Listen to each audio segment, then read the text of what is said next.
Hello everyone. Welcome to MER Movement for Everyday Resilience. MER is a monthly virtual event created to give insights on how to create and live a holistic lifestyle. This is our second virtual event, so thank you all for joining. This month, in honor of lung awareness, we will be talking about some useful techniques to help you breathe better. Before we get into the discussion, do not forget to use the chat to ask questions. We will have a short Q&A session at the end as well.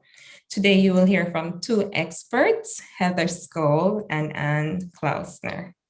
Okay, so Heather Skoll is the founder of Heather Skoll Wellness Programs, MER Movement for Everyday Resilience, and the 4-Pillar Approach. Heather has been in the field of wellness for over 40 years with experience of each of the four pillars, body, mind, spirit, and emotions. Heather holds certification as a Kripuda yoga teacher, certified Rubenfeld synergist with extensive knowledge and experience in fitness, nutrition, meditation, mindfulness, and various therapeutic and healing modalities. She has been a student of martial arts since 1997. Heather has been teaching yoga classes and has run her own enterprises since 2000. She moved her business online in January 2021 to accommodate clients during the pandemic with movement classes using a chair and on the floor. She works mainly with those over 60 who are experiencing pain and other challenges limiting their movement. Heather's network of experts is also extensive. She is thrilled to provide connections to other experts and their expertise to clients and followers. Today's guest, Ann Klausner, and Heather have worked together with clients online, and this has formed both of their teachings. So let's get to know Ann some more. Ann Klausner is passionate about changing the way we think about chronic pain and health. No one should be told that pain is normal or to get used to it. In 2001, Ann started her career in health and wellness as an aquatic therapist at the Sheba Rehabilitation Hospital in Israel. After moving with her family to Toronto in 2006, she added certifications as a personal trainer and exercise therapist, delving into the study of neurology of movement and pain. In 2016, Ann founded Exercise with Care in order to spread her vision of health and well-being. She specializes in working with those who suffer from aches and pain, helping them to rediscover what does feel good and how to change movement habits and return to an active lifestyle. Ann's philosophy is that we don't stop moving because we're getting older. We feel older because we stop moving. Move like you did when you were a kid. So today we are going to learn a lot from these two experts. So let's get into it. And the first question I have is for you. We breathe every day. So why do we need to learn how to breathe? You're right. We breathe every day from the second we're born until we leave this earth. We are breathing, but we often don't pay attention to how we breathe, do we? And the way we breathe might even dictate our quality of life. So I invite you all to just take a moment to pay attention to your breath. Sit or stand or lay on the floor, however you feel comfortable. Just pay attention for a moment to your breath. What part of your body is moving as you breathe? You might want to use your hands to help you feel it. Do your shoulders breathe? Are they going up and down? Maybe they're going forwards and backwards. Are your ribs moving? Does your abdomen move? Are you breathing fast or very slow? Do you feel short of breath? Do you feel like no matter how quickly or how deeply you try to breathe, it just is never enough? These are all things that we feel, and there's all physiological and emotional reasons behind the way we breathe. Heather, maybe you can give some more details or to back up what Anne just said. What does breathing have to do with the 4 pillars: body, mind, spirit, and emotions? Great. Thank you, Miranda. Hello, everybody again. And thanks, Anne, for being here today, really talking about both of our expertise, because there's so much more to breathing than just the breathing techniques itself. So having to do with body, for example, our breathing is automatic, and we're going to automatically breathe whether we have good posture or bad posture.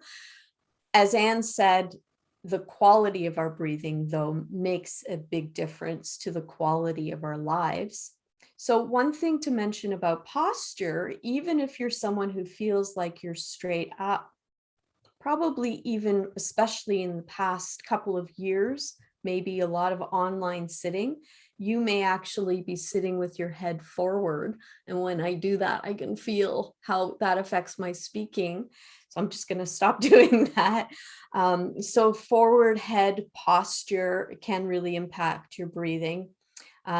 So within the other areas, so that the body has to do with quality of breathing, with posture, with generally how much movement we're getting, increasing the capacity for breathing. And that's why people talk about doing some cardio exercises. And Anne and I will probably talk more about that as well. So let's talk about the pillar of mind, for example. When we are not getting a good amount of air, when we're not really intaking oxygen properly, and we're feeling not well, we have pain perhaps in our body, that does play with our mind and our mental health. So not enough oxygen, not enough flow, whether it's breath through our body, oxygenated blood through our body, can impact our mental state. Yeah, I see you Anne nodding, thank you. And then the other pillars, okay, so spiritual, for example. So when I think of the pillar of spiritual, it's not necessarily, it could be your faith, it could be like your religion, your beliefs and things like that. But when I think of that, I think of it more as your purpose, and that you're doing something purposeful, that you feel good, you have connections in the world. And to me, those are the things that inspire you. And the word inspire actually means breathing. So we take inspiration and we are inspired. It also means that we are breathing, that we're inspired to breathe. So that's the spiritual pillar. And of course, the emotional pillar, which is the one I feel like we tend to not want to look at the most. But, sometimes you go to the doctor and they just say, it's just stress. It's just stress. So I want to take the word just out of the sentence, because stress can put pressure on the body. It can compress us, which can impact our breathing. It could pressure us and, lay heavy on our chest, and that impacts our breathing as well. And of course, the emotions can go round and round in our head. And when we're not breathing well, it's like our head is cut off from the well and the wellness in our body. And it can create that mental state again that is not doing well. So breathing there's so many aspects. We could be here all day talking about it if we only have a short time. So I want to leave it there and then send it back to you, Miranda. Okay, thank you so much. So Anne, do you have like a tool that we could use or try today that could help us to breathe better? And I just want to say that I love the spiritual side of the word breath. As Heather pointed out, it's our respiration, our inspiration, our aspirations. And even if you go back to biblical language, to Hebrew, the breath and the Shema is also your soul. So it's really a beautiful word, a beautiful philosophy for breathing. So let's talk about for a second the anatomy of breathing. And I don't want to bore you, but let's try to understand what happens. We have a muscle called the diaphragm that we've all heard of, but yeah, most people probably don't know what it is because we're not really taught this in school, right? So I've got my little prop here. Imagine that this is your stomach area, your internal organs. This, my hand is the diaphragm, and below is the pelvic floor. So each time you inhale, your diaphragm should descend, which is why your stomach goes outwards, right? The internal organs are slightly compressed between your diaphragm and your pelvic floor. Each time you exhale, the diaphragm goes back up to push the air out of your lungs. So you inhale, it goes downwards, it contracts to make space in your lungs, and then you exhale, it goes upwards. A very common cause of chronic pain is when we don't use our diaphragm. People who breathe to their shoulders, the diaphragm doesn't move like any other muscle that we don't use.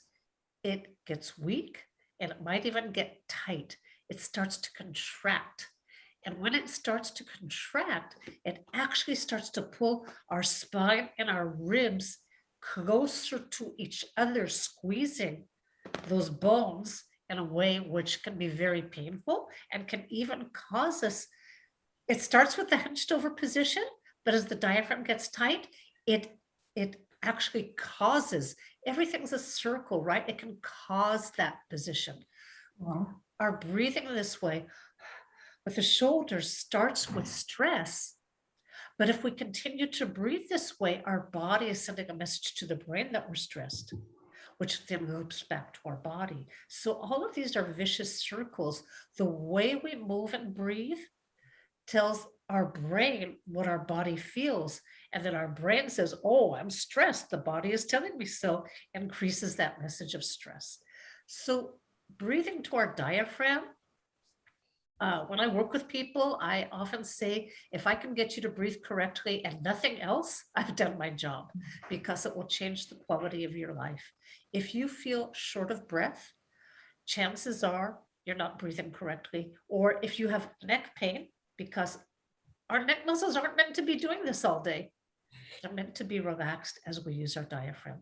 So the first tip that I really, really suggest to everybody is simply exhale.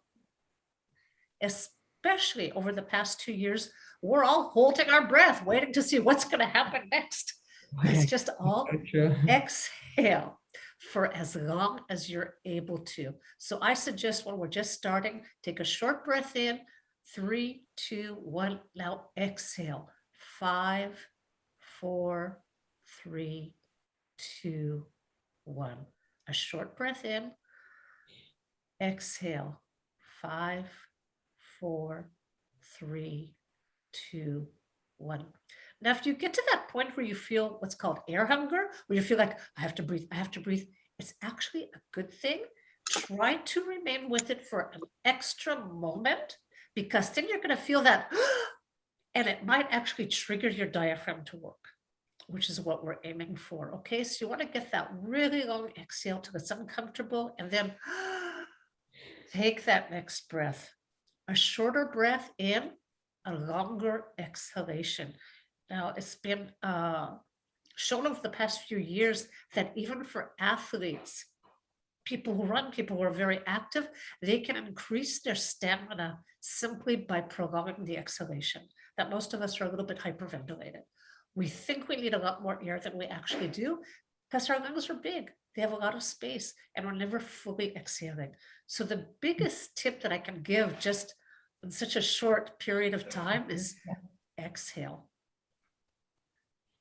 Well, thank you so much. That's a great tip. I was trying it just now and I could feel a little bit better because my shoulders are so tight. So I think I need to practice We have to talk. that. Okay.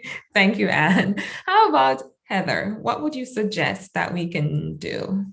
I'm going to add on to what Anne was saying and Okay. add a little bit of movement to it. So sometimes very simple movement actually can bring your focus just in. And this is a great one to do if you're sitting at your computer, you're in between meetings, you're feeling tense, or you turn off your video in a meeting. I'm just going to try to see if I can move back just a little bit. Yes, I think I can. I think the top of my head's a little cut off, but that's okay. So we're going to simply place the backs of your hands down on your lap. And I'll show you this up here so you can see. We're going to touch thumbs to our pointing fingers, but don't forget your hands are relaxed and down. And we're going to do the breath that Anne suggested. So just gently breathing in for 3 counts, 2, 3, slowly out for 5, 4, 3, 2, 1. And then we're going to switch thumbs to the middle fingers. Breathing in for 1, 2, 3. And you can just hold that breath for a moment. And breathing it out. 5, 4, 3, 2, 1. Thumbs to your ring fingers. Breathing in, 2, 3. Just give it a little hold. Breathing out. 5, 4, 3, 2, 1. Just really feel your shoulders relaxing there. Relax your sitting bones and your feet here. Thumbs to your baby fingers. Breathing in. 2, 3. Hold. Breathing out. 5, 4, 3, 2, 1. And we're going to finish off just with the palms open and rested. Close your eyes just for 2 of these. Breathing in for 1, 2, 3. Hold. And then breathing out. 5, 4, 3, 2, 1. Good. Really hold it out. And you can just come back to your regular breathing. Check in with your shoulders. Feel like you're really sitting in your seat. Your feet are on the ground. Good. And then just slowly begin to open your eyes again and come back into the room space. So this is how Anne and I also layer with each other. So there's things that overlap, but then we add a little something to it. Okay, thank you so much. That was amazing and very simple, but yet relaxing. So thank you both for sharing that wealth of knowledge just now. And Anne, I have a question for you. Are you working on any upcoming events or what are you currently doing? Yeah. First of all, I continue to work with people who are either have chronic pain or movement challenges so that we can just get you back on your feet. Go sign up for Zumba, sign up for yoga. Just, I like to be that bridge between feeling so stuck in your movement and pain to getting people back to an active life. So I still do that, either one-on-one sessions. I do in-home sessions. I've also rented a space in Concord at Body Tree Oriental Medical Clinic. They have a huge, not huge, but by my standards, a big space that they've turned into a gym. So there's definitely enough space there for small groups of up to 8 people. It's like a half basketball court size. So I do one-on-one and small group sessions there, workshops. So it's a great location if you'd like to organize a group or if you'd like to sign up as I try to organize groups, that's also possible. And the big thing is Wow. April 25th through 30th, I will be hosting a sensory celebration in Costa Rica. That sounds amazing. Costa Rica. Sounds like a lot of fun. Very Thank you excited. so much, Anne.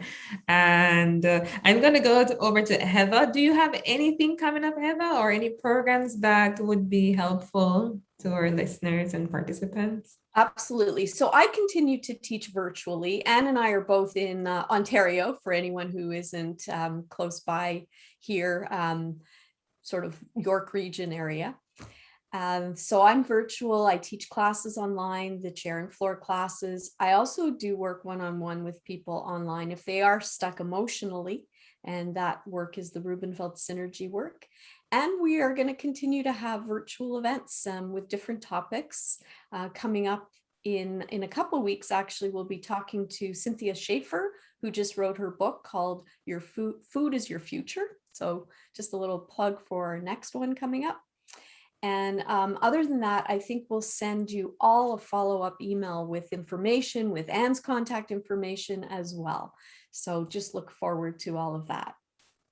Could I just add that both Heather and I are very passionate, and we do public speaking on the topic of living better lives, because the message has got to get out to the public, especially now people are feeling so disempowered.